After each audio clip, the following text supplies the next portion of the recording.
दोहरा सहस गुना विद्या वधे पुनः पुनः पुनः अभ्यास। सहस ਦਾ ਅਰਥ क्या ਹੁੰਦਾ है? हज़ार। सहस हज़ार, हज़ार गुना विद्या वध ਜਾਂਦੀ ਆ बार बार अभ्यास ਕਰਨ ਦੇ ਨਾਲ। समझ गए? पहले पिछे क्या ही बिख विख्या बिख विद्या अभ्यास बिन। हाँ जी। अभ्यास ना करन करके विद्या अंदर अंदर पई पई जहर बन जाती है, यानी उल्टा असर करती है। समझ गए? अभ्यास ना करना, आप भी तो दूसरे को ना पढ़ाना, यानी अंदर पई पई विद्या जी की विकार पैदा करती है। जहर बनने का मतलब क्या है? हाँ जी। अंदर विकार पैदा करती है, अहंकार लब लोभ अहंकार आदि पैदा करती है, क्योंकि वह सदुपयोग हो नहीं रहा ना अपने वास्ते ना दूसरे वास्ते। हुण कहंदे आ भी जो विद्या का अभ्यास करना आज तो पई हुण दूसरी बात कह रहा भी जिहड़ी विद्या आ अभ्यास करन दे नाल हज़ारां गुणा वध जांदी है। ना अभ्यास करने वाले जहर रूप बन के नुकसान करती है, अभ्यास करन दे नाल हज़ारां गुणा वधदी जाती है। जिन्नी विद्या आप खुद हर रोज़ अभ्यास करेंगे उन्नी ज़्यादा उस वाधा हो जाना। रसनाग्रह निस दिन बसे, रसना दे अग्र भाग च, ठीक है, भाव साक्षात्कार हो जाती है। अभ्यास करते करते जदों मर्जी बोलना शुरू कर दो, मतलब रसना दे अगे पई है। समझ गए? रसनाग्रे बसे, हाँ निस दिन रात दिन रसना अग्रे, रसना दे अग्र भाग च यानी साक्षात्कार रहिंदी है। जदों मर्जी बोलना शुरू कर दो, अभ्यास किया होवे, करी जाए अभ्यास ना। ज्यों जल नीचे वास, जल का सुभाव है ना वो हमेशा थले नूं नीचे नूं चलदा, नीवें पासे नूं चलदा। जल का सुभाव जिवें ना भी वो हमेशा ही नीचे नूं चलदा, उवें ही यानी विद्या जिहड़ी है वो वधदी जांदी है। जल नीचे जांदा विद्या वध। जल का जिवें सुभाव आ भी उहनूं थोड़ा जिहा भी मतलब जगह मिले चल पैंदा। समझ गए? हाँ जी। थोड़ी जी भी जगह मिली नीचे नूं चल पैंदा। उस प्रकार जिहड़ी है इहनूं थोड़ा थोड़ा अभ्यास करते करते ये वधदी जाती है। रसना अग्र भाग च मतलब साक्षात्कार हो जाती है। इसमें निम्रता नहीं लेना है मतलब? हाँ निम्रता भी आएगी, नीचे का अर्थ निम्रता भी आएगी। ठीक है।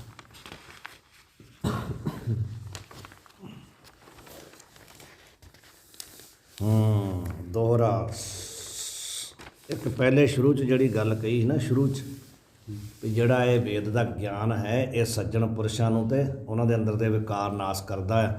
जिहड़े दुर्जन उन्हां अंदर निवास पैदा हो जांदा, उन्हां दे अंदर वो विकार जिहड़े निवास कर जांदे आ। विद्या दे ज्ञान ते एक ही है, पर पात्र कुपात्र के फर्क नाल ਉਹਦਾ फर्क पैंदा। हुण फिर गल दस रहे दोहरा, शास्त्रकार मद हੱਤ सुजन, ਜਿਹੜੇ श्रेष्ठ सुजन भाव सज्जन श्रेष्ठ पुरुष ਜਿਹੜੇ ਆ, ਜਨ ਦਾ ਅਰਥ ਆ ਉਹੀ श्रेष्ठ जी, ਸੂ ਦਾ ਅਰਥ ਹੈ श्रेष्ठ।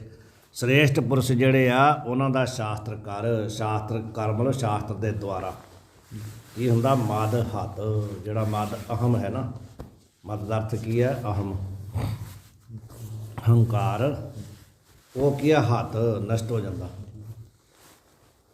ਔਰ ਖਲ ਕੋ ਮਦ ਉਪਜੰਤ, ਖਲ ਦਾ ਅਰਥ ਹੈ ਮੂਰਖ ਬੇਸਮਝ, ਜਿਹੜੇ ਆ ਅਨਧਿਕਾਰੀ, ਉਹਨਾਂ ਦੇ ਅੰਦਰ ਕੀ ਹੈ? ਮਦ ਉਪਜੰਤ। ਵਿਦਿਆ ਜਿਹੜੀ ਹੈ ਪੜ੍ਹ ਕੇ ਸ਼ਾਸਤਰ ਪੜ੍ਹ ਕੇ ਕੀ ਹੁੰਦਾ? ਅਹੰਕਾਰ ਪੈਦਾ ਹੋ ਜਾਂਦਾ। ਜਿਹੜੇ श्रेष्ठ ਪੁਰਸ਼ ਆ ਉਹਨਾਂ ਦਾ ਅਹੰਕਾਰ ਆਦਿ ਵਿਕਾਰ ਜਿਹੜੇ ਨਾਸ਼ ਹੋ ਜਾਂਦੇ ਆ, ਕਿਉਂਕਿ ਉਹ ਕੀ ਕਰਦੇ ਆ? ਉਸ ਵਿਦਿਆ ਦਾ ਚਿੰਤਨ ਕਰਦੇ ਆਪਣੇ ਵਾਸਤੇ। ਤੇ ਉਹਨਾਂ ਦਾ ਕੀ ਆ? ਜਿਹੜਾ ਮਦ ਆਦਿ ਵਿਕਾਰ ਆ ਉਹ ਨਾਸ਼ ਹੋ ਜਾਂਦੇ ਆ। ਤੇ ਜਿਹੜੇ ਦੁਰਜਨ ਪੁਰਸ਼ ਆ ਉਹ ਵੀ ਵਿਦਿਆ ਤਾਂ ਪੜ੍ਹ ਲੈਂਦੇ ਆ, ਪਰ ਵਿਦਿਆ ਪੜ੍ਹਨ ਤੋਂ ਬਾਅਦ ਉਹ ਕੀ ਆ? ਉਹ ਕੁਪਾਤਰ ਹੁੰਦੇ ਆ ਨਾ, ਅਨਧਿਕਾਰੀ ਹੁੰਦੇ ਆ। ਤੇ ਇਸ ਕਰਕੇ ਉਹ ਵਿਦਿਆ ਜਿਹੜੀ ਆ ਉਹਦੇ ਦੁਆਰਾ ਉਹਨਾਂ ਦੇ ਅੰਦਰ ਮਦ ਹੰਕਾਰ ਪੈਦਾ ਹੋ ਜਾਂਦਾ ਹੈ।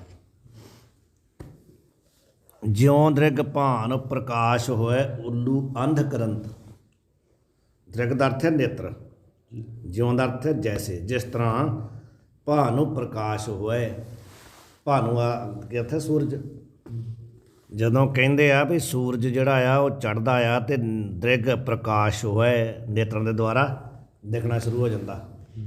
ਸਮਝ ਗਏ? ਗਿਆਨ ਹੋ ਜਾਂਦਾ ਜੀ।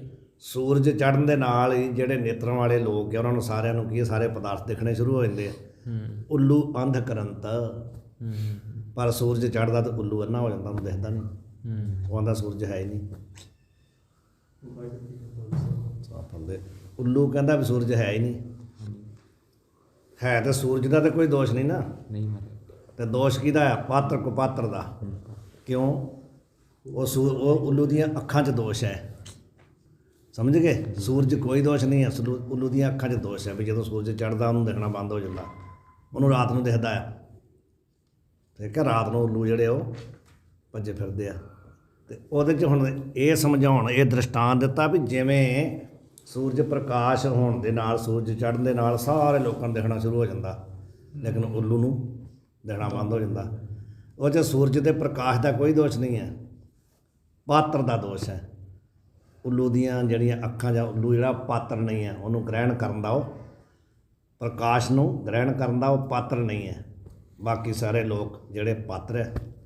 ਇਸੇ ਪ੍ਰਕਾਰ ਉੱਪਰ ਦੱਸਿਆ ਉਹਨਾਂ ਨੇ ਵੀ ਜਿਵੇਂ ਇਹ ਇੱਕ ਦ੍ਰਿਸ਼ਟਾਂਤ ਦਿੱਤਾ, ਉਵੇਂ ਹੀ ਸ਼ਾਸਤਰਕਾਰ ਮਦ ਹੱਥ ਸੁਜਨ, ਸ਼ਾਸਤਰ ਦੇ ਦੁਆਰਾ ਜਿਹੜੇ ਸੁਜਨ ਸ੍ਰੇਸ਼ਟ ਪੁਰਸ਼ ਹੈ ਨਾ, ਅਧਿਕਾਰੀ ਪੁਰਸ਼ ਹੈ, ਯੋਗ ਪੁਰਸ਼ ਹੈ, ਉਹਨਾਂ ਦਾ ਮਦ ਹੱਥ, ਉਹਨਾਂ ਦਾ ਜਿਹੜਾ ਮਦ, ਅਭਿਮਾਨ, ਹੰਕਾਰ, ਵਿਕਾਰ, ਲੋਭ ਆਦਿ ਜਿਹੜੇ ਵਿਕਾਰ ਆ, ਹੱਥ ਨਸ਼ਟ ਹੋ ਜਾਂਦੇ ਆ। ਪਰ ਖਲਕੋ ਮਦ ਉਪਜੰਤ, ਜਿਹੜਾ ਬੇਸਮਝ ਅਨਧਿਕਾਰੀ ਹੈ, ਉਹਨੂੰ ਉਸੇ ਸ਼ਾਸਤਰ ਵਿਦਿਆ ਨਾਲ ਕੀ ਉਹਦੇ ਅੰਦਰ ਹੰਕਾਰ ਪੈਦਾ ਹੋ ਜਾਂਦਾ। ਕਲਦਾਰ ਕੇ ਤੇ ਮੂਰਖ ਕਰਨਾ। ਮੂਰਖ, ਬੇਸਮਝ, ਅਨਪੜ੍ਹ, ਅਨਧਿਕਾਰੀ, ਇਹ ਵੀ ਇਹ ਕਹਿ ਸਕਦੇ ਹਾਂ। ਜੇ ਅਨਧਿਕਾਰੀ ਵਿਦਿਆ ਪੜ੍ਹ ਜਾਏ ਤੇ ਉਹ ਨੁਕਸਾਨ ਕਰਦਾ ਆਪਣਾ ਤੇ ਦੂਜਿਆਂ ਦਾ ਵੀ। ਤੇ ਸ੍ਰੇਸ਼ਟ ਪੁਰਸ਼ ਜਿਹੜਾ ਉਹ ਅਧਿਕਾਰੀ ਪੁਰਸ਼ ਜਿਹੜਾ ਹੈ ਉਹ ਆਪਣਾ ਵੀ ਭਲਾ ਕਰਦਾ ਤੇ ਦੂਸਰਿਆਂ ਦਾ ਵੀ ਭਲਾ ਕਰਦਾ। ਉਸੇ ਸ਼ਾਸਤਰ ਇੱਕੋ ਹੀ ਆ, ਸ਼ਾਸਤਰ ਦਾ ਕੋਈ ਦੋਸ਼ ਨਹੀਂ ਆ, ਪਾਤਰ ਕੁਪਾਤਰ ਦਾ ਫਰਕ ਹੈ। ਸਵਈਆ ਮੁਕ ਟਾਂਗਦ ਕੁੰਡਲ ਕਾਨਨ ਕੰਕਨ ਹੈ ਕਰ, ਚੰਦਰ ਪ੍ਰਭਾ ਗਰ ਮੋਤਨ ਹਾਰਾ। ਮੋਤਨ ਦੀ ਜਗ੍ਹਾ ਮੋਤਨ ਚਾਹੀਦਾ, ਪਰ ਹੈ ਨਹੀਂ, ਹੋਰ ਕੋਈ ਆਪਣੇ ਕੋਲ ਪਾਠ ਹੀ ਨਹੀਂ। ਮੁਕਟ ਅੰਗਦ, ਠੀਕ ਹੈ? ਮੁਕਟ ਸਮਝਦੇ ਹੀ ਨਾ, ਮੁਕਟ ਪਾਇਆ ਹੋਵੇ। ਹਾਂਜੀ, ਰਾਜਿਆਂ ਦੇ ਜਿਹੜੇ ਰਾਜੇ ਲੋਕ ਪਾਉਂਦੇ ਆ। ਅੰਗਦ ਕਹਿੰਦੇ ਜਿਹੜੇ ਇੱਥੇ ਉਹਨਾਂ ਪਾਏ ਹੁੰਦੇ ਨੇ ਹਾਂਜੀ, ਗਹਿਣੇ, ਇੱਥੇ ਇੱਥੇ ਪਾਏ ਹੁੰਦੇ ਜਿਹੜੇ, ਉਹ ਉਹਨਾਂ ਕੋਲ ਆ। ਕੁੰਡਲ ਕੰਕਨ, ਠੀਕ ਹੈ? ਕੁੰਡਲ ਦਾ ਅਰਥ ਤੇ ਸਮਝਦੇ ਹੀ ਹੈ ਨਾ ਜੀ, ਉਹਨਾਂ ਦੇ ਜਿਹੜੇ ਕੰਨਾਂ 'ਚ ਪਾਏ ਹੋਏ ਕੁੰਡਲ। ਤੇ ਕੰਕਨ ਅਰਥ ਹੈ ਕੜੇ, ਘਰ, ਹੱਥ ਵਿੱਚ ਕੜੇ ਪਾਏ, ਜਾਨੀ ਸ਼ਿੰਗਾਰ ਕੀਤਾ ਹੋਇਆ, ਮੁਕਟ ਪਹਿਨਿਆ ਹੋਇਆ ਆ। ਅੰਗਦ ਬਹੁਤੇ ਇੱਥੇ ਪਾਏ ਹੋਏ ਆ, ਕੰਨਾਂ 'ਚ ਕੁੰਡਲ ਪਾਏ ਹੋਏ ਆ, ਕੜੇ ਪਾਏ ਹੋਏ ਆ। ਚੰਦਰ ਪ੍ਰਭਾ, ਪ੍ਰਭਾ ਕਿਹੋ ਜਿਹੀ ਆ? ਆਭਾ ਕਿਹੋ ਜਿਹੀ ਹੈ? ਚਿਹਰੇ ਦੀ ਚੰਦਰਮਾ ਵਰਗੀ ਹੈ, ਪ੍ਰਤਾਪ ਹੈ। ਔਰ ਗਰ ਮੋਤੀ ਨਹਾਰਾ, ਗਲੇ ਦੇ ਵਿੱਚ ਕੀ ਆ? ਮੋਤੀਆਂ ਦਾ ਹਾਰ, ਮੋਤੀਆਂ ਦਾ ਹਾਰ ਪਹਿਨਿਆ ਹੋਇਆ ਵਾ।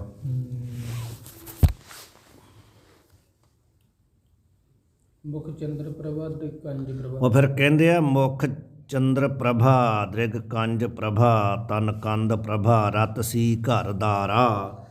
ਉੱਪਰ ਵਾਲੀ ਜਿਹੜੀ ਗੱਲ ਆ ਉਹ ਤੇ ਇਸੇ ਪੁਰਸ਼ ਦੀ ਦੱਸੀ ਆ ਵੀ ਇੱਕ ਪੁਰਸ਼ ਜਿਹੜਾ ਉਸ ਕੋ ਆ ਨੇ ਸ਼ਿੰਗਾਰ ਕੀਤਾ ਹੋਇਆ, ਇੰਨਾ ਸੁੰਦਰ ਹੈ। ਹੋਰ ਉਹਦੇ ਕੋਲ ਕੀ ਆ? ਮੁਖ ਚੰਦਰ ਪ੍ਰਭਾ, ਦ੍ਰਿਗ ਕੰਜ ਪ੍ਰਭਾ। ਮੁਖ ਦੀ ਜਿਸ ਦੀ ਪ੍ਰਭਾ ਚੰਦਰਮਾ ਵਰਗੀ ਹੈ, ਨੇਤਰ ਜੀ ਦੇ ਹਿਰਨ ਵਰਗੇ ਆ, ਠੀਕ ਹੈ? ਔਰ ਤਨ ਕੰਦਰ ਪ੍ਰਭਾ, ਤੇ ਤਨ ਦੀ ਜਿਹੜੀ ਸਰੀਰ ਦੀ ਜਿਹੜੀ ਪ੍ਰਭਾ ਨਾ, ਜਿਹੜੀ ਸਰੀਰ ਦੀ ਸ਼ੋਭਾ ਆ, ਉਹ ਕਹਿੰਦੇ ਕੰਦਰ। ਸਮਝ ਗਏ? ਕੰਜ ਦੀ ਦੱਸਿਓ ਮਹਾਰਾਜ। ਹਾਂਜੀ, ਕੰਜ ਦਾ ਮਤਲਬ ਕਿਵੇਂ? ਕੰਜ ਦਾ ਅਰਥ ਹੁੰਦਾ ਵਾ ਕਮਲ, ਕਮਲ, ਕਮਲ, ਪਾਣੀ। ਕੰਜ ਵਰਗੀ ਨੇਤਰ ਜਿਹੜੀ ਸ਼ੋਭਾ ਆ ਉਹ ਕਮਲ ਵਰਗੀ ਆ, ਕਮਲ ਵਾਂਗੂ ਨੇਤਰ ਖਿਲੇ ਹੋਏ ਆ। ਜਿਹੜੀ ਮਤਲਬ ਮੁੱਖ ਦੀ ਸ਼ੋਭਾ ਆ ਚੰਦਰਮਾ ਵਰਗੀ ਆ, ਭਾਵ ਐਸੀ ਸੁੰਦਰ ਇਸਤਰੀ ਆ ਘਰ ਦੇ ਵਿੱਚ। ਇਹ ਇਸਤਰੀ ਦਾ ਇਹ ਵਿਸ਼ੇਸ਼ਣ ਦੱਸ ਰਿਹਾ ਹਾਂਜੀ, ਭਈ ਜਿਹਦੇ ਮੁੱਖ ਦੀ ਜਿਹੜੀ ਪ੍ਰਭਾ ਆ ਚੰਦਰਮਾ ਵਰਗੀ ਆ, ਨੇਤਰ ਜੀ ਦੇ ਕਮਲ ਵਰਗੇ ਆ। ਨੇਤਰਾਂ ਦੀ ਪ੍ਰਭਾ ਭਾਵ ਸ਼ੋਭਾ, ਕਾਂਤੀ ਕਮਲ ਵਰਗੀ ਹੈ। ਤੇ ਤਨ ਜਿਹੜਾ ਉਹਦਾ ਸਰੀਰ ਹੈ ਨਾ, ਉਹ ਸਰੀਰ ਉਹਦਾ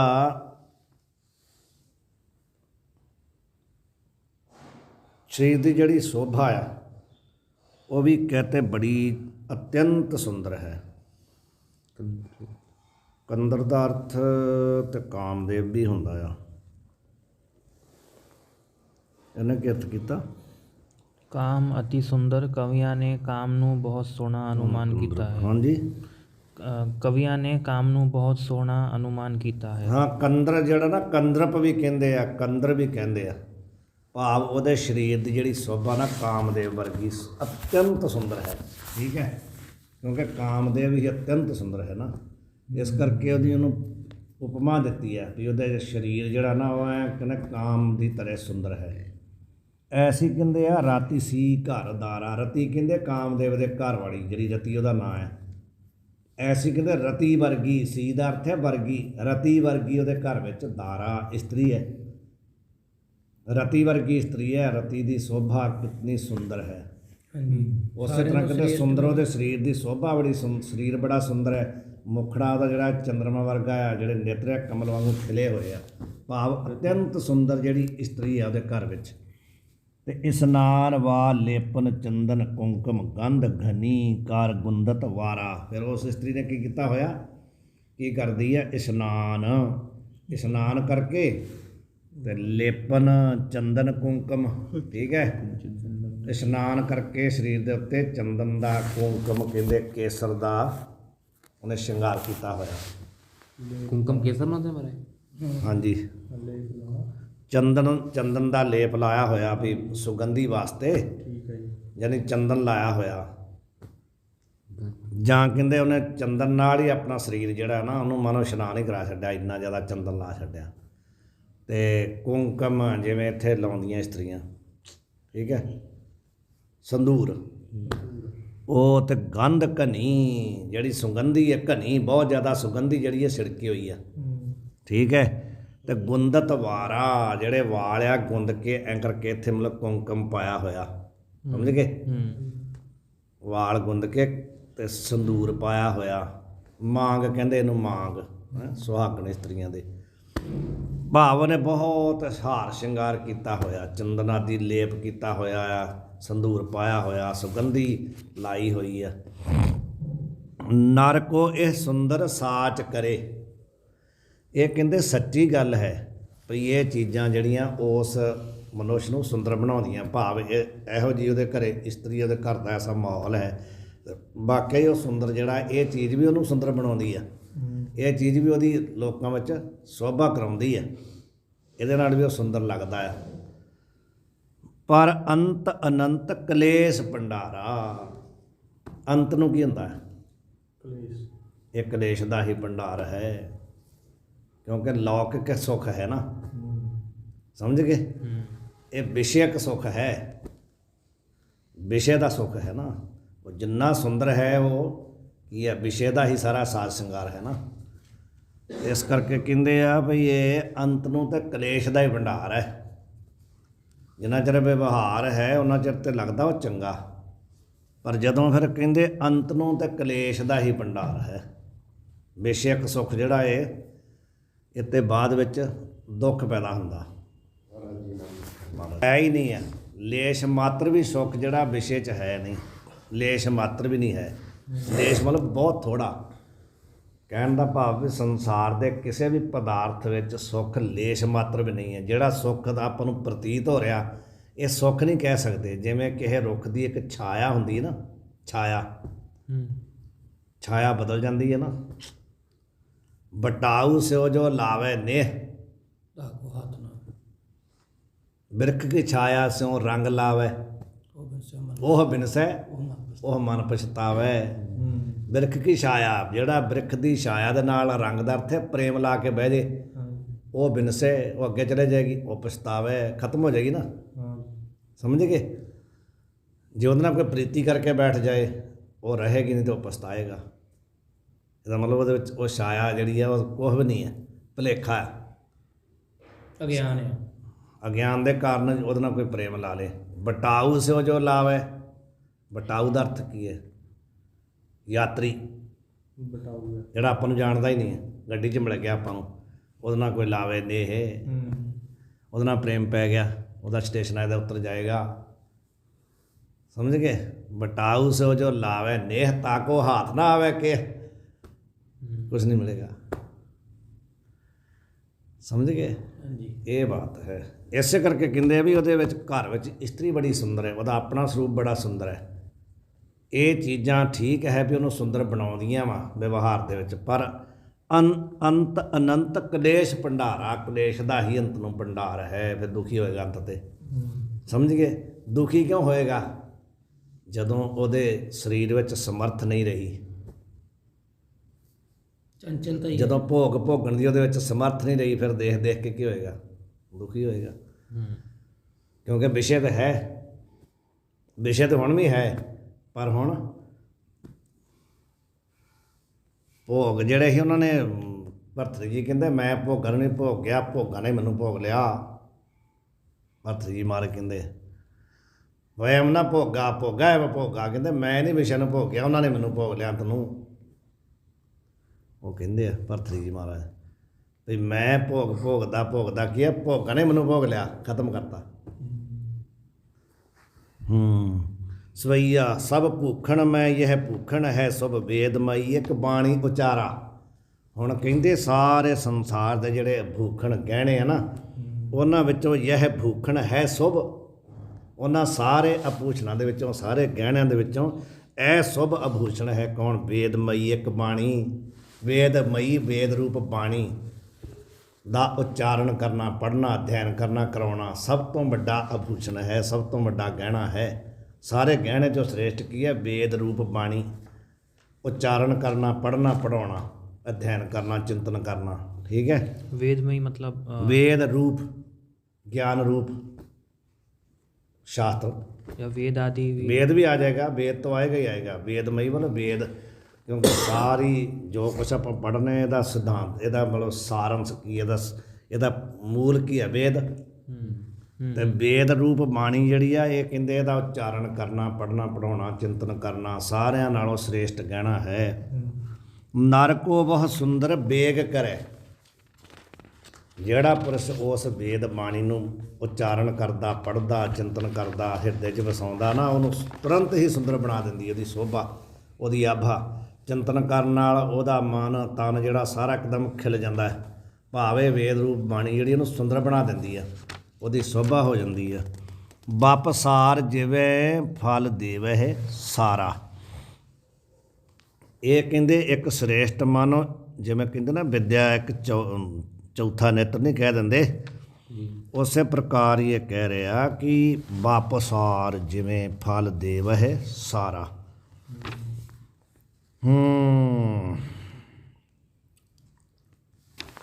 ਬਪ ਦਾ ਅਰਥ ਸਰੀਰ ਹੁੰਦਾ, ਸਾਰ ਦਾ ਅਰਥ ਹੈ ਸ੍ਰੇਸ਼ਟ। ਜਿਵੇਂ ਮਾਨੋ ਇੱਕ ਸ੍ਰੇਸ਼ਟ ਸਰੀਰ ਹੈ, ਮਾਨੋ ਵਿਦਿਆ ਵੀ ਕੀ ਹੈ, ਵੇਦਮਈ ਬਾਣੀ ਕੀ ਹੈ, ਇੱਕ ਮਾਨੋ ਆਪਣੇ ਨਿੱਜ ਸਰੂਪ ਦਾ ਜਦੋਂ ਬੋਧ ਹੋ ਜਾਂਦਾ, ਸਰੂਪ ਹੈ ਨਾ, ਬਪ ਦਾ ਅਰਥ ਸਰੂਪ, ਮਾਨੋ ਇਹ ਆਪਣਾ ਸਰੂਪ ਹੈ। ਔਰ ਫਲ ਦੇਵ ਹੈ, ਇਹ ਕੀ ਹੈ? ਸ੍ਰੇਸ਼ਟ ਫਲ ਨੂੰ ਦੇਣ ਵਾਲਾ ਹੈ। ਸ੍ਰੇਸ਼ਟ ਫਲ ਕੀ ਹੈ? ਸਭ ਤੋਂ ਸ੍ਰੇਸ਼ਟ ਫਲ ਕੀ ਹੈ? ਪਰਮਾਨੰਦ ਦੀ ਪ੍ਰਾਪਤੀ। ਹਾਂਜੀ ਹਾਂਜੀ ਬੋਲੋ।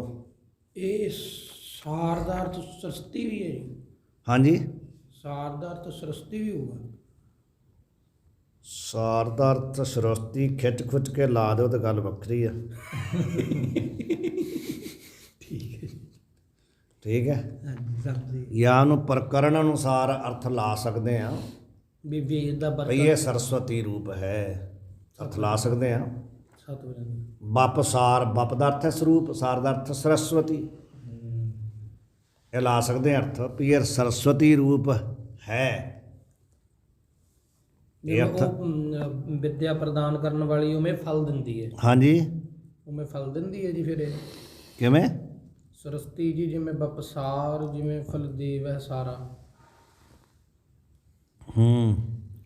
ਹਾਂ, ਜਿਵੇਂ ਸਰਸਵਤੀ ਫਲ ਦਿੰਦੀ ਆ, ਹੈ ਨਾ ਜੀ? ਜਿਵੇਂ ਸਤ ਇਹ ਲਾ ਸਕਦੇ ਅਰਥ। ਸਤ ਵਚਨ ਜੀ। ਟੀਕੇ ਵਿੱਚ ਅਰਥ ਲਿਖਿਆ ਇਹਨਾਂ ਨੇ ਕੋਈ? ਟੀਕੇ ਦੇ ਵਿੱਚ ਲਿਖਿਆ ਜੀ, ਮੈਨੂੰ ਸਰਸਤੀ ਕਰਾਇਆ ਸੀਗਾ ਜੀ ਇਹਦਾ। ਹਾਂ ਸਰਸਵਤੀ ਤੇ ਹੋਏਗਾ। ਵਿਦਿਆ ਮਨੁੱਖ ਨੂੰ ਬੜਾ ਛੇਤੀ ਖੂਬਸੂਰਤ ਬਣਾਉਂਦੀ ਹੈ, ਜਿਵੇਂ ਸਰਸਵਤੀ ਦਾ ਸਿਮਰਨ ਛੇਤੀ ਹੀ ਸੋਹਣਾ ਫਲ ਕਵਿਤਾ ਦਾ ਫੁਰਨਾ ਦਿੰਦਾ ਹੈ। ਹਾਂਜੀ ਇਹਨਾਂ ਨੇ ਕੀਤਾ ਜੀ, ਜਿਵੇਂ ਸਰਸਵਤੀ ਦਾ ਸਿਮਰਨ ਛੇਤੀ ਹੀ ਸੋਹਣਾ ਫਲ ਕਵਿਤਾ ਦਾ ਫੁਰਨਾ ਪੈਦਾ ਦਿੰਦਾ ਹੈ। ਠੀਕ ਹੈ, ਪਰ ਇਹ ਅਰਥ ਲੱਗ ਜਾਏਗਾ। ਹਾਂਜੀ ਪਰ ਜਿਵੇਂ ਤੁਸੀਂ ਪੜਾਇਆ ਉਵੇਂ ਜੇ ਗੱਲ ਜੀ। ਆ ਜਿਹੜੇ ਪੰਜ ਪੰਜ ਪੰਜ ਦੱਸੇ ਕੀ ਹੈ ਜੀ, ਇਹ ਪੰਜ ਗ੍ਰੰਥੀ ਇਹ ਵੀ ਮਹਾਰਾਜ 5 ਗ੍ਰੰਥ ਆ ਰੰਧਾਵੇ ਨੇ ਛੇਤੀ ਲੱਗ ਜਾਏਗਾ। ਸਾਰ ਦਾ ਵੀ ਕਹਿੰਦੇ ਉਹਨੂੰ, ਜਿਵੇਂ ਕਹਿੰਦੇ ਆ ਵੀ ਜਿਹੜੀ ਸ੍ਰੇਸ਼ਟ ਜਿਹੜੀ ਮਤਲਬ ਸਰਸਵਤੀ ਹੈ, ਜਦੋਂ ਉਹਦਾ ਆਰਾਧਨ ਕਰਦੇ ਆ ਤੇ ਉਹ ਸ੍ਰੇਸ਼ਟ ਫਲ ਨੂੰ ਦਿੰਦੀ, ਵਿਦਿਆ ਰੂਪੀ ਫਲ ਨੂੰ ਦਿੰਦੀ ਹੈ। ਉਵੇਂ ਵੇਦਮਈ ਜਿਹੜਾ ਭੂਸ਼ਣ ਹੈ ਇਹ ਵੀ ਸ੍ਰੇਸ਼ਟ ਫਲ ਨੂੰ ਦਿੰਦਾ ਹੈ। ਤੇ ਗੱਲ ਤੇ ਇੱਕੋ ਹੀ ਹੈ ਨਾ, ਠੀਕ ਹੈ। ਉਹ ਵੀ ਜੋ ਸਰਸਵਤੀ ਹੈ ਉਹ ਵੀ ਵਿਦਿਆ ਦਾ ਹੀ ਸਰੂਪ ਹੈ, ਠੀਕ ਹੈ। ਭਾਵ ਵਿਦਿਆ ਜਿਹੜੀ ਵੇਦਮਈ ਬਾਣੀ ਹੈ, ਵੇਦ ਸਰੂਪ ਬਾਣੀ ਹੈ, ਇਸ ਦਾ ਆਰਾਧਨ ਕਰੋ ਤਾਂ ਜਿਵੇਂ ਸਰਸਵਤੀ ਫਲ ਦਿੰਦੀ ਹੈ। ਸਰਸਵਤੀ ਦਾ ਆਰਾਧਨ ਕਰਨ ਕਰਕੇ ਇਹਨੂੰ ਸਰਸਵਤੀ ਰੂਪ ਸਮਝ ਕੇ ਆਰਾਧਨ ਕਰੋ, ਸਮਝ ਗਏ? हाँ जी। ਇਹਨੂੰ ਸਰਸਵਤੀ ਰੂਪ ਸਮਝ ਕੇ ਆਰਾਧਨ ਕਰੋ। बिना बिना सरस्वती के कैसे अर्थ होगा? ਬਿਨਾਂ ਸਰਸਵਤੀ ਕੇ ਵੀ ਅਰਥ ਹੋ ਜਾਏਗਾ, ਪਰ ਇੱਥੇ ਦ੍ਰਿਸ਼ਟਾਂਤ ਦੇ ਰਿਹਾ ਜਿਵੇਂ, ਜਿਸ ਪ੍ਰਕਾਰ। ਜਿਵੇਂ ਦਾ ਅਰਥ ਹੈ ਇਹ ਦ੍ਰਿਸ਼ਟਾਂਤ ਹੈ। ਜਿਵੇਂ ਫਲ ਦੇਵੇ, ਜਿਵੇਂ ਫਲ ਦਿੰਦੀ ਹੈ। ਸਾਰਾ, ਸਾਰ ਦਾ ਅਰਥ ਹੈ ਸਰਸਵਤੀ। ਤੇ ਵਾਪਸਾਰ ਜਦੋਂ ਲਾ ਦਾਂਗੇ, ਕਿਉਂਕਿ ਵਪ ਦਾ ਅਰਥ ਕਿੱਥੇ ਲਾਵਾਂਗੇ? ਵਪ ਦਾ ਅਰਥ ਸਰੂਪ ਹੁੰਦਾ ਹੈ। ਵਪ ਦਾ ਅਰਥ ਜਿਹੜਾ ਸਰੂਪ ਹੁੰਦਾ ਨਾ, ਇੱਥੋਂ ਪੰਕਤੀ ਸ਼ੁਰੂ ਹੋ ਰਹੀ ਹੈ ਨਾ, ਵਪ ਸਾਰਾ ਤੇ ਸਾਰ ਦੋ ਹੈ ਨਾ ਸ਼ਬਦ, हाँ जी। ਇੱਕ ਸਾਰਾ ਤੇ ਇੱਕ ਸਾਰ। ਔਰ ਸਾਰਾ ਦਾ ਅਰਥ ਸ੍ਰੇਸ਼ਟ ਹੈ, ਸਾਰ ਦਾ ਅਰਥ ਸਰਸਵਤੀ, ਦੋ ਅਰਥ ਕੀਤੇ। ਸਾਰਾ ਦਾ ਅਰਥ ਹੈ ਸ੍ਰੇਸ਼ਟ ਫਲ ਦੇਣ ਵਾਲੀ ਹੈ, ਸਾਰ ਦਾ ਅਰਥ ਸਰਸਵਤੀ। ਜਿਵੇਂ ਸਰਸਵਤੀ ਦਾ ਆਰਾਧਨ ਕਰਨ ਨਾਲ ਸ੍ਰੇਸ਼ਟ ਫਲ ਮਿਲਦਾ, ਉਵੇਂ ਹੀ ਇਹ ਵੇਦਮਈ ਜਿਹੜਾ ਆਭੂਸ਼ਣ ਹੈ ਨਾ, ਵੇਦਮਈ ਬਾਣੀ ਹੈ, ਇਸ ਦਾ ਆਰਾਧਨ ਕਰਨ ਨਾਲ ਸ੍ਰੇਸ਼ਟ ਫਲ। ਭਾਵ ਵਪ, ਇੱਥੇ ਵਪ ਦਾ ਅਰਥ ਲੱਗ ਜਾਏਗਾ ਵੀ ਇਸ ਵੇਦਮਈ ਬਾਣੀ ਪੜ੍ਹਨ ਦੇ ਨਾਲ, ਚਿੰਤਨ ਕਰਨ ਦੇ ਨਾਲ ਆਪਣਾ ਜਿਹੜਾ ਵਪ ਦਾ ਅਰਥ ਨਿਜ ਸਰੂਪ ਦਾ ਬੋਧ ਹੁੰਦਾ ਹੈ। ਸਮਝ ਗਏ? ਸ੍ਰੇਸ਼ਟ ਜੋ ਆਪਣਾ ਨਿਜ ਸਰੂਪ ਹੈ ਉਸ ਦਾ। और बप सार मतलब फिर? ਵਪ ਦਾ ਅਰਥ ਸਰੂਪ, हाँ जी। ਤੇ ਸਾਰਾ ਦਾ ਅਰਥ ਹੈ ਸ੍ਰੇਸ਼ਟ, ਜੋ ਸ੍ਰੇਸ਼ਟ ਸਰੂਪ ਹੈ, ਜੋ ਨਿਜ ਸਰੂਪ ਹੈ, ਠੀਕ ਹੈ, हाँ जी। ਉਸ ਦਾ ਬੋਧ ਹੁੰਦਾ ਹੈ। ਠੀਕ ਹੋ ਗਿਆ ਨਾ? ਚਤੁਰਾਨਨ 14 ਭਉਨ ਰਚੇ। ਹੁਣ ਇੱਕ ਇਹ ਵਿਦਿਆ ਦੀ ਮਹਿਮਾ ਕਰ ਰਿਹਾ ਵੀ ਚਤੁਰਾਨਨ ਦਾ ਅਰਥ ਹੈ ਜਿਹੜਾ ਚਾਰ ਮੁੱਖ ਵਾਲਾ। ਕੌਣ ਹੈ? ਬ੍ਰਹਮਾ। ਬ੍ਰਹਮਾ ਜੀ ਨੇ ਜਿਵੇਂ ਕਹਿੰਦੇ 14 ਭਵਨ ਰਚੇ, 14 ਭਵਨ ਰਚੇ ਉਹਨਾਂ ਨੇ। 14 ਭਵਨ ਮੰਨੇ ਜਾਂਦੇ ਬ੍ਰਹਿਮੰਡ ਦੇ ਵਿੱਚ, ਤਿੰਨੇ ਲੋਕ ਮੰਨ ਕੇ 14 ਭਵਨ ਮੰਨੇ ਜਾਂਦੇ। ਇਹ ਕਹਿੰਦੇ ਬ੍ਰਹਮਾ ਜੀ ਨੇ ਰਚੇ ਆ। ਪਰ ਨਾ ਵਿਦਿਆ ਸਮਤਾ ਹੈ ਮਝਾਰਾ। ਉਹਨਾਂ 14 ਭਵਨਾਂ ਦੇ ਵਿੱਚ ਘੁੰਮ ਕੇ ਦੇਖ ਲਓ, ਪਰ ਵਿਦਿਆ ਦੇ ਬਰਾਬਰ ਕੋਈ ਵਸਤੂ ਨਹੀਂ ਹੈ। 14 ਭਵਨਾਂ ਦਾ ਕਿਸੇ ਦੇ ਕੋਲ, ਮਤਲਬ ਉਹਨਾਂ ਵਿੱਚ 14 ਭਵਨ ਜਿਹੜੇ, ਉਹਨਾਂ 'ਚ ਕਿਸੇ ਨੂੰ ਜਾਣ ਦੀ ਕਿਸੇ ਕੋਲ ਸਮਰਥ ਹੋਵੇ ਤੇ 14 ਭਵਨਾਂ ਦੇ ਪਦਾਰਥਾਂ ਨੂੰ ਦੇਖ ਲਵੇ ਫਿਰ ਕੇ, ਪਰ ਵਿਦਿਆ ਦੇ ਬਰਾਬਰ ਉਹਨਾਂ 'ਚ ਕੋਈ ਚੀਜ਼ ਨਹੀਂ ਹੈ। 14 ਭਵਨਾਂ ਦੇ ਪਦਾਰਥਾਂ ਤੋਂ ਸਭ ਸ੍ਰੇਸ਼ਟ ਕੀ ਹੈ? ਸਭ ਤੋਂ ਸ੍ਰੇਸ਼ਟ ਵਿਦਿਆ ਹੈ। ਪਰ ਨਾ ਵਿਦਿਆ ਸਮ, ਵਿਦਿਆ ਸਮ ਦਾ ਅਰਥ ਵਿਦਿਆ ਦੇ ਬਰਾਬਰ। ਤਾਹੇ ਕਹਿੰਦੇ ਉਹਨਾਂ 14 ਭਵਨਾਂ ਦੇ ਵਿੱਚ, ਤਾਹੇ ਕਹਿੰਦੇ ਉਹ ਜਿਹੜੇ 14 ਭਵਨ ਨੇ, ਮਝਾਰਾ ਦਾ ਅਰਥ ਹੈ ਵਿੱਚ। ਉਹਨਾਂ 14 ਭਵਨਾਂ ਦੇ ਵਿੱਚ ਵਿਦਿਆ ਦੇ ਬਰਾਬਰ ਕੋਈ ਪਦਾਰਥ ਨਹੀਂ ਹੈ। ਬ੍ਰਹਮ ਵਿਦਿਆ ਨਰ ਤਾਂ ਤੇ ਸਦੀਵ ਪੜ੍ਹੇ ਵਿਦਿਆ। ਇਸ ਕਰਕੇ, ਤਾਂ ਤੇ ਦਾ ਅਰਥ ਹੁੰਦਾ ਇਸ ਕਰਕੇ, ਹਰੇਕ ਜੋ ਪ੍ਰਾਣੀ ਹੈ ਸਦੀਵ ਵਿਦਿਆ ਪੜ੍ਹੇ। ਇੱਕ ਦਿਨ ਨਹੀਂ ਵੀ ਅੱਜ ਪੜ੍ਹ ਲਈ ਤੇ 3 ਦਿਨ ਛੱਡਤੀ, ਇੱਕ ਪੜ੍ਹ ਲਈ ਤੇ ਜਿਵੇਂ ਅੱਜ ਪੜ੍ਹ ਲਈ ਤਾਂ ਠੀਕ ਹੈ ਜੀ, ਹੁਣ ਤਾਂ ਹੋ ਗਏ ਗ੍ਰੰਥ, ਸਮਝ ਗਏ? ਸਾਰ ਕਿਤਾਬ ਲਈ ਹੋ ਗਈ, ਬਸ ਠੀਕ ਹੈ ਜੀ, ਹੁਣ ਕੀ ਪੜ੍ਹਨੀ ਆ। ਸਦੀਵ ਪੜ੍ਹੇ ਅੰਤ ਤੱਕ, ਜਦੋਂ ਤੱਕ ਉਹਨੂੰ ਆਤਮਿਕ ਬੋਧ ਨਹੀਂ ਹੋ ਜਾਂਦਾ ਉਦੋਂ ਤੱਕ ਪੜ੍ਹੇ। ਉਸ ਤੋਂ ਬਾਅਦ ਉਪਯੋਗ ਨਹੀਂ ਹੈਗਾ ਕੋਈ ਉਹਦਾ। ਉਪਯੋਗ ਇਹਦਾ ਕਾਹਦੇ 'ਚ ਹੈ? ਆਤਮਿਕ ਬੋਧ ਪ੍ਰਾਪਤ ਕਰਨ ਤੱਕ। ਜੇ ਨਹੀਂ ਹੋਇਆ ਫਿਰ ਵੀ ਵਿਅਰਥ, ਜੇ ਨਹੀਂ ਹੋਇਆ ਅੰਤ ਤੱਕ ਵੀ ਨਹੀਂ ਹੋਇਆ ਫਿਰ ਵੀ ਪੜ੍ਹੀ ਐਵੇਂ ਗਈ। ਠੀਕ ਹੈ? ਤੇ ਜੇ ਬੋਧ ਹੋਣ ਤੋਂ ਬਾਅਦ ਨੂੰ ਲੱਦੀ ਫਿਰੇ ਫਿਰ ਵੀ ਕਿਸੇ ਕੰਮ ਨਹੀਂ। ਸਮਝ ਗਏ? बोध ਜਬ ਆਤਮਿਕ ਬੋਧ ਹੋ ਗਿਆ ਤੇ ਉਹਦਾ ਤਿਆਗ ਕਰ ਦੇਵੇ। ਉਹ ਤਾਂ ਆਪੇ ਹੋ ਜਾਣਾ। ਸਮਝ ਗਏ? अपने आप ही हो ਨਹੀਂ ਨਹੀਂ, ਉਹ ਤਾਂ ਹੈ ਇੱਕ ਮਤਲਬ ਸਮਝਣ ਵਾਲੀ ਗੱਲ ਹੈ। ਸਮਝਣ ਵਾਲੀ ਗੱਲ ਹੈ ਵੀ ਬੋਧ ਜਦੋਂ ਨਹੀਂ ਹੋਇਆ ਉਸ ਤੋਂ ਪਹਿਲਾਂ ਵੀ ਉਤਰਾ ਹੀ ਲੱਦ ਕੇ ਤੁਰਿਆ ਫਿਰਦਾ ਤੇ ਉਹਦੇ ਆਪਣੇ ਬੋਧ ਵਾਸਤੇ ਵਰਤੀ ਨਹੀਂ ਤਾਂ ਵੀ ਕਿਸੇ ਕੰਮ ਨਹੀਂ। ਇਸ ਕਰਕੇ ਕਹਿੰਦੇ ਆ ਵੀ ਸਦੀਵ ਪੜੇ ਹਰਦਿਆਲ ਚਾਹੇ ਜੋ ਪਦਾਰਥ ਚਾਰਾ। ਹਰਦਿਆਲ ਜੀ ਮਹਾਰਾਜ ਕਹਿੰਦੇ ਜਿਹੜਾ ਕੋਈ ਵਿਅਕਤੀ ਚਾਰੇ ਪਦਾਰਥ ਚਾਹੁੰਦਾ ਆ, ਧਰਮ ਅਰਥ ਕਾਮ ਮੋਕਸ਼, ਉਹ ਹਰ ਰੋਜ਼ ਵਿਦਿਆ ਪੜ੍ਹੇ, ਸदैव ਵਿਦਿਆ ਦਾ ਚਿੰਤਨ ਕਰੇ, ਉਹਨੂੰ ਚਾਰੇ ਪਦਾਰਥ ਮਿਲਣਗੇ। ਠੀਕ ਹੈ? ਚਤੁਰ ਪੁਰਸ਼ਾਰਥ ਜਿਹੜੇ ਚਤੁਰ ਪਦਾਰਥ ਆ। ਸਾਰ ਕਿਤਾਬਲੀ ਹੁਣ ਅਧਿਆਏ ਦੀ ਸਮਾਪਤੀ ਕਰਦੇ ਆ ਦੋਹਰਾ 22 ਦੋਹਰੇ 308। ਇਸ ਤੀਜੇ ਅਧਿਆਏ ਵਿੱਚ 22 ਦੋਹਰੇ ਆਏ। ਦੋਹਰੇ ਛੰਦ ਦਾ ਨਾਂ ਹੈ ਦੋਹਰਾ।